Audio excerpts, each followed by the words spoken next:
High YouTube বন্ধুরা, তো আজকে আমরা লেবু খাচ্ছিলাম। তো একটা নতুন জিনিস দেখো, দে বাবু এদিকে এটা দাও। এই দেখো, অনেকগুলো লেবু আমি ছাড়িয়েছি। আগের দিন গিয়েছে লক্ষ্মী পুজো, তো যার কারণে লেবু আমাদের ছিল। তার ফলে একটা জিনিস পাওয়া গেছে। দেখো, ছোট বাচ্চাদের মতন হাত, না পুতুলের মতন হাত দেখা যাচ্ছে। তো তোমাদের ব্যাক ক্যামেরায় দেখাচ্ছি, একটু দেখো। একটা পার মতন, একটা হাতের মতন। এই দেখো বন্ধুরা, এটা ধরেছি। এই যে এইগুলো কিন্তু লেবু, কিন্তু দেখতে পাচ্ছ, এটা দেখো ঠিক পুতুলের হাতের মতন, একটুখানি একটা। আর একটা আছে পায়ের মতন দেখাচ্ছে। এই এক্ষুনি লেবু খাচ্ছিল আমাদের মেয়ে। এই যে পায়ের মতন। এইটা দেখো পুরো একদম ও যে পুতুল থাকে পায়ের শেপ আছে এইটা।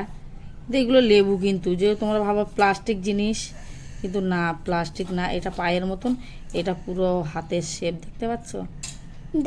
চিপে দাও তাহলে ওরা বুঝতে না না, নষ্ট করলে হবে না।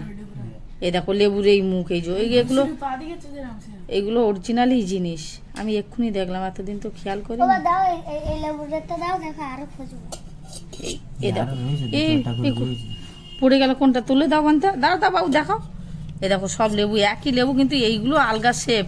এই যে সে যেটা পড়ে গেছে তলায়, কই সেটা দাও হাতে। এই যে এই দেখো, এইটা পা, এটা হাত। আরো খুঁজতে দাও, আরো। আর এইগুলো লেবু, কিন্তু অ্যাকচুয়ালি কিছু আমরা যে প্লাস্টিক কিছু মিশিয়েছি তা না। দেখো এটা বাচ্চা দিয়ে কাচ্চা, বাচ্চা কাচ্চা সবাই আছে সাইডে, আমরা আছি, লেবু খাচ্ছিলাম। এরকম জিনিস কে কে দেখেছো তো কমেন্ট করে জানিও। আর কেমন লাগলো, এটা রিয়েল জিনিস, ফেক না। তো কেমন লাগলো জানিও।